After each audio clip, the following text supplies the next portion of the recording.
Thank you. Azad Samaj party के राष्ट्रीय अध्यक्ष चंद्रशेखर आजाद आज मेरठ पहुंचे हैं।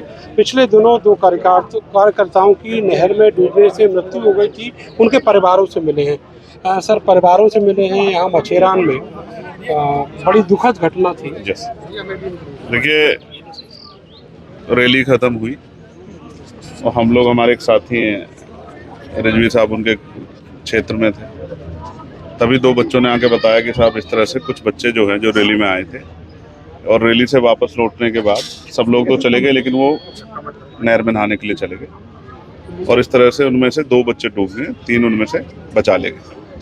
मैंने तत्काल यहाँ के जिलाधिकारी को फ़ोन किया, वो किसी मीटिंग में थे, उनके स्टाफ की तरफ से फ़ोन उठाया, मैंने उनको नोट कराया। 5 मिनट बाद उनका मेरे पास फ़ोन आया कि सर हमने इन्फॉर्मेशन शेयर कर दी, आप एग्जैक्ट लोकेशन हमें बता दो। हम वहीं यहाँ सीओ जो है, उस क्षेत्र के सीओ और क्षेत्राधिकारी अभी मौके पहुँच रहे हैं और हमने गोताखोरों के लिए भी 10 गोताखोरों के लिए भी कह दिया है, वो भी मौके पहुँच रहे हैं। प्रशासन ने बहुत सहयोग किया और बाहर के दूसरे पिछले जिलों के अधिकारियों से बात करनी पड़ी जिससे कि पानी रुक जाए। पानी कम हुआ, एक बच्चा तो जल्दी ही मिल गया था, लेकिन दूसरे बच्चे को मिलने में समय लगा। दोनों यंग थे, दोनों के परिवार में महत्वपूर्ण लोग थे, तो उससे भी उनकी जो है पारिवारिक जिम्मेदारी बढ़ जाती है। तो मैं भी अलीगढ़ था, अलीगढ़ से लौटा तो मेरे मन में भी ये थी कि शायद मैं रैली से पहले तो उनसे कभी नहीं मिला, लेकिन मेरे दिल में इच्छा थी कि उनके परिवारों का दुख जरूर बांटना। आज उनके पास आया और उनको जानकर बड़ी तकलीफ हुई, लेकिन उनको विश्वास दिलाया कि हम लोग उनके साथ हैं।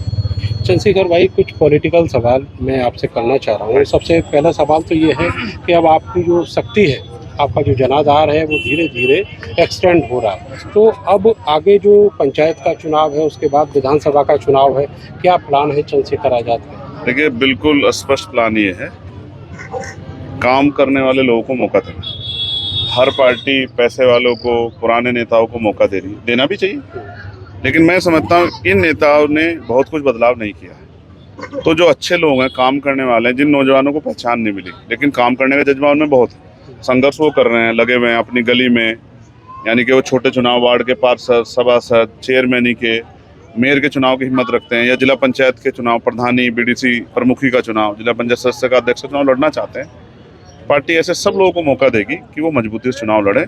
पैसे वालों की भीड़ में गरीबों की आवाज़ इसलिए दब जाती है क्योंकि पैसे वाले आगे बढ़ जाते हैं, तो पैसे वालों की बात करें, गरीबों क्यों करेंगे?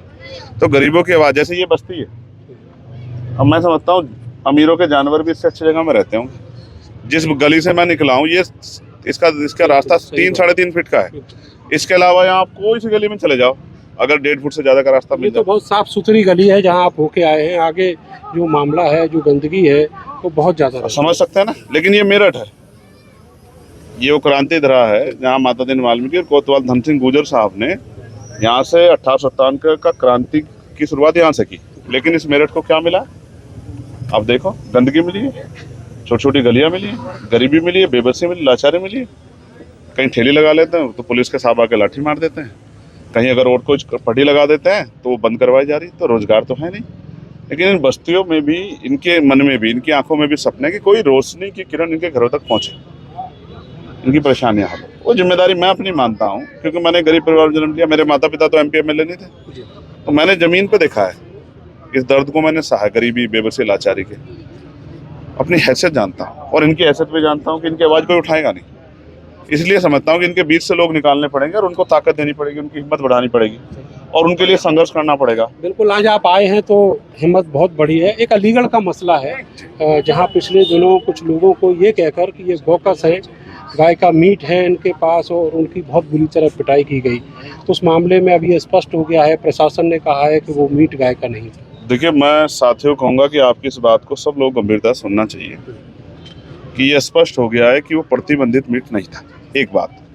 दूसरी बात, जब उनकी पिटाई हो रही थी, अच्छी बात है कि अभी उनकी जान में जान बाकी है, वो जिंदा रहेंगे तो वही तो बताएंगे असल क्या हुआ था। लेकिन उनके इलाज में लापरवाही बरती हुई, ये भी किसी छिपावा नहीं, क्योंकि मैं वहाँ गया था। मैं अकेला भाई सकता जो वहाँ गया, जिन्होंने उनके दर्द को सुना, जिसको उन्होंने सच्ची बात बताई कि हम आए, ड्राइवर चला रहा था, ड्राइवर ने कहा पीछे से कुछ मोटरसाइकिल हमारा पीछा कर रही है। तो हमने कहा कि हम कुछ गलती नहीं कर रहे, तो काहे को परेशान हो। वो मोटरसाइकिल आगे आ गई, उन्होंने डिपट दिया, हमने रोक दी। उन्होंने कहा कि क्या ले जा रहे हैं, हमने उनको बताया कि मीट कारोबारी है, मीट ले जा रहे हैं। उन्होंने कहा पर्ची दिखाओ, उन्हें पर्ची दिखा दी। तो हमने फिर उनसे कहा कि अब हम चले जाएं, तो बोले कि हमारे को साथी आ रहे हैं। वो कुछ साथी आए तो उन्होंने पर्चियाँ फाड़ दी और उनको पीटना शुरू कर दिया। सबसे ज़्यादा कौन पीटा? जो ड्राइवर था, उनके वाहन को जला दिया गया। वो वाहन कहाँ से लाएंगे भाई? अब वो 6-6 महीने खाटों पर रहेंगे क्योंकि 50-50 टाँके लगे हुए हैं, पूरे बदन पे चोट है। उनके बच्चों क्या होगा भाई? अगर कुछ ही इसी समाज के लोग और वहां से आ जाते और दोनों आमने सामने हो जाते अपने लोगों की जान बचाने के लिए, एक सांप्रदायिक बवाल खड़ा हो जाता। मुजफ्फरनगर देखा था हमने, उसकी जिम्मेदारी कौन लेता भाई? ऐसे गुंडों पे जो सिर्फ पैसे के लिए, अगर पैसा होता तो प्रतिबंधित मीट भी होता तो भी छोड़ देते, अगर पैसा नहीं मिला तो उन्होंने उनकी खाल खींच ली और सिर्फ बदनाम करने के लिए ये कह दिया कि प्रतिबंधित मीट है। इस झूठ को भी बेनकाब करना पड़ेगा। आज प्रशासन ने सत्य कर दिया, सत्य करके बता दिया कि प्रतिबंधित मीट। ये बड़ी बड़ी फैक्ट्रियां किसकी हैं भाई? ये इन गरीबों की तो नहीं है जो मीट का व्यापार करते हैं। ये तो बड़े बड़े कारोबार। इनका ठेका किसने दिया? इनके लाइसेंस किसने दिया? सरकार ने दिए। सरकार लाइसेंस दे रही है, सरकार कटवा रही है, सरकार भिजवा रही है, सरकार टैक्स ले रही है, सब कुछ सरकार कर रही है। मार ये खा रहे हैं गरीब। इसलिए मेरा ये विरोध है कि इस तरह के जुल्म की इजाजत नहीं मिलनी चाहिए। और मॉब लिंचिंग पे सुप्रीम कोर्ट भी सख्त है, स्टेट सरकार, केंद्र सरकार सख्त है, लेकिन कार्रवाई जब सही होगी, अगर इसी मामले में ठोस कार्रवाई हो जाए, मैं आपको लिख के देता हूँ, कोई किसी भी षड्यंत्र से किसी गरीब की खाल नोचने से पहले 1000 बार सोचेगा। अच्छा, मेरा एक आखिरी सवाल आपसे ये है कि अभी जब हम देख रहे हैं कि पूरे सिनेरियो को, ये अलीगढ़ वाला भी मामला, इससे पहले दलितों से जुड़े हुए उत्पीड़न के मामले हैं, तो आप क्या मान के चल रहे हैं कि योगी आदित्यनाथ की सरकार में जो दावा किया जाता है कि हम दलितों के, मुसलमानों के हितैषी हैं, और ज़मीन पर हकीकत क्या है? पिछले 2 दिन में 14 लोगों की हत्या हुई है, 14 लोगों की। आप बस इसी बात से समझो कि कितनी अच्छी सरकार है और कानून व्यवस्था कितनी अच्छी है।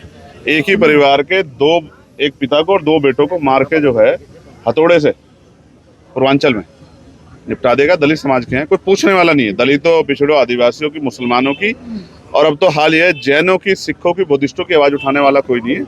जो उठाएगा उसको मुकदमे झेलने पड़ेंगे, उसको लाठी बजेगी, उसको अन्याय सहना पड़ेगा। अब कोई करे ना करे भाई, लेकिन मैं तो इस मिट्टी में जन्मा हूं, मुझे तो ये काम करना है। अगर मैं भी इनकी लाठियों को नहीं पकड़ सकता, जो लाठियां इन पे चल रही है, मैं भी इनके जख्मों पे मरहम नहीं लगा सकता, तो मेरी राजनीति क्या फायदा है? मैं तो राजनीति इसलिए कर रहा हूँ क्योंकि मैंने ये जुल्म सहा है, मैंने निर्दोष होते लाठियाँ खाई है, मैंने गोली खाई है। मेरी पीठ पे मेरी हड्डियों से ज़्यादा, जितनी हड्डियाँ हैं उससे ज़्यादा जख्म है, उससे ज़्यादा मेरी हड्डियाँ टूटी हैं, मेरे दांत टूटे हैं। मैं इस बात मैंने दर्द सहा, मैं जानता हूँ।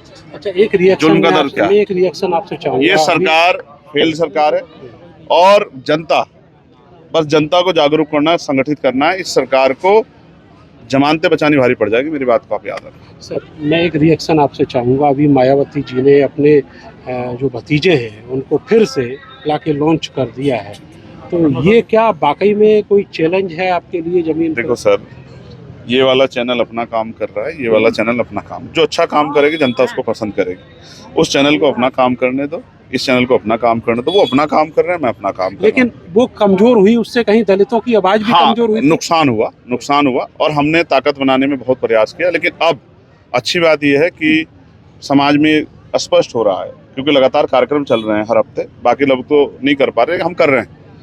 मैं अलीगढ़ भी था, मैं आगरा भी था, मैं मेरठ में भी अभी रैली करके गया, सहारनपुर में भी हमने कार्यक्रम किया, गाजीपुर में हम लोग कार्यक्रम कर, लगातार हमारे पार्टी के संगठन के लोग कर रहे हैं। मैं धन्यवाद दूंगा हमारी महानगर कमेटी के लोगों का, जिला कमेटी, बहुत मेहनत कर रहे हैं सब लोग, मंडल के लोग। लेकिन मैं आपको विश्वास, कमजोर नहीं हुआ है, सिर्फ नाम बदला है। ताकत बनने की बारी इस बार आज़ाद समाज पार्टी के, कमजोर नहीं हुआ, मिशन आगे बढ़ रहा है। चलिए, बहुत बहुत शुक्रिया सर हमसे बात करने के लिए। आज़ाद समाज पार्टी के राष्ट्रीय अध्यक्ष चंद्रशेखर आज़ाद ये बता रहे हैं कि मायावती जब नेपथ्य में गई तो जो सियासत है दलितों की, पिछड़ों की और अल्पसंख्यकों की, वो कमज़ोर हुई थी। लेकिन अब फिर से जो दलितों की सियासत है वो अंगड़ाई ले रही है और उसको आगे बढ़ा रहे हैं चंद्रशेखर आज़ाद। अब देखना होगा कि 2027 के चुनाव में और उससे पहले जो पंचायत का चुनाव उत्तर प्रदेश में होना है, उसमें किस तरह का सियासी सिनेरियो बनता है। कैमरा सहयोगी सानू के साथ मैं नरेंद्र, भारत समाचार, मेरठ।